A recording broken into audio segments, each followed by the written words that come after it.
वाला drone, Japan वाली झोपड़ी, 15,000 बीघे के महाकुंभ में दिखेगी तकरीबन 15 हाईटेक विदेशी तकनीक।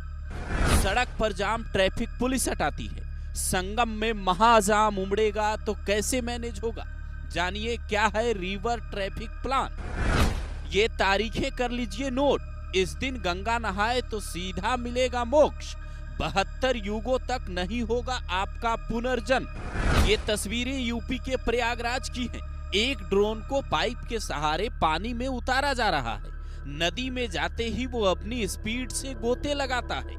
उसमें लाइट जलती नजर आती है। उसके बाद सुरक्षा बल के जवान उसका डेटा एनालाइज करने लगते हैं।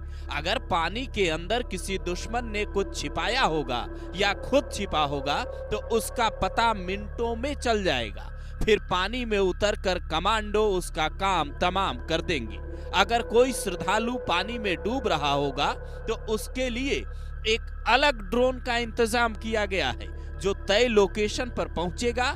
आप उसमें अपने हाथ फंसाएंगे और फिर रिमोट की मदद से किनारे पर पहुंच जाएंगे।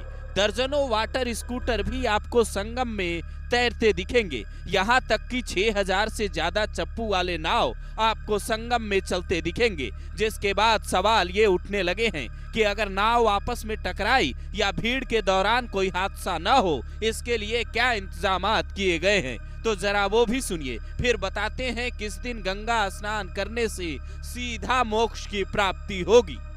क्या है रिवर ट्रैफिक प्लान? सड़क पर जैसे ट्रैफिक पुलिसकर्मी यातायात मैनेज करते हैं, नदी में वैसे ही रिवर ट्रैफिक एक्सपर्ट होंगे। करीब 4 किलोमीटर लंबी रिवर लाइन बन रही है जिसमें 8 से 10 मीटर पर चौराहे बने होंगे। यहाँ से चारों तरफ नाव जाएगी। 50 स्नान घाट वाले एरिया में इंडियन नेवी के 25 गोताखोर होंगे। एक फ्लोटिंग ट्रैफिक कंट्रोल होगा। पीएसी की 10 कंपनियां, एसडीआरएफ के 150 जवान और एनडीआरएफ की 12 टीमें हर वक्त मुस्तैद होंगी।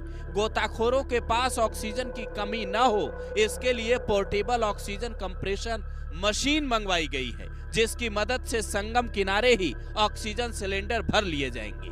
ऐसे ही कई विदेशी तकनीकों की मदद महाकुंभ में ली जा रही है जिसे लेकर पूरे व्यवस्था का जायजा खुद एसटीएफ हेड अमिताभ यश कभी घोड़े पर सवार होकर तो कभी बोट पर बैठकर ले रहे हैं। सीएम योगी ने 1 हफ्ते का आखिरी अल्टीमेटम अधिकारियों को दिया है। 30 दिसंबर तक सारी तैयारियां पूरी करने और माफियाओं के गुर्गों पर एक्शन का सख्त आदेश है ताकि कोई महाकुंभ मेले के दौरान उपद्रव न मचाने पाए। हालांकि कुछ लोग इन इंतजामों पर सवाल भी उठा रहे हैं। सपा सुप्रीमो अखिलेश यादव जो अपने राज में सही इंतजाम नहीं करवा पाए, वो योगी राज के इंतजामों को धत्ता बता रहे हैं। वो कह रहे हैं भाजपा वाले कहीं खाने कमाने या चुनाव के जोड़ जुगाड़ में लगे होंगे। हालांकि सियासी आरोप प्रत्यारोप से अलग एक तरफ महाकुंभ का धार्मिक महत्व है तो दूसरी तरफ धर्मशास्त्र ये कहते हैं महाकुंभ के दौरान अगर 1 महीने तक कोई संगम किनारे वास करता है, ब्रह्मचर्य का पालन करता है तो उसे इस 1 महीने का पुण्य 1 कल्प के बराबर मिलता है। इसीलिए इसे कल्पवास भी कहते हैं। 1 कल्प का मतलब यहाँ 72 युग चक्र से है। यानी अगर कोई 1 महाकुंभ में ही कल्पवास कर ले तो उसे मोक्ष की प्राप्ति हो सकती है, उसके सारे पाप नष्ट हो सकते हैं। इसीलिए महाकुंभ के दौरान कल्पवास के लिए पहुंचने वाले लोगों को लेकर अलग इंतजाम किए गए हैं। वहां महीनों से चूल्हे बनाने से लेकर लोगों के लिए टेंट बनाने तक के इंतजाम किए जा रहे हैं। इस दौरान विदेशों से भी कई साधु संत पहुंचने वाले हैं।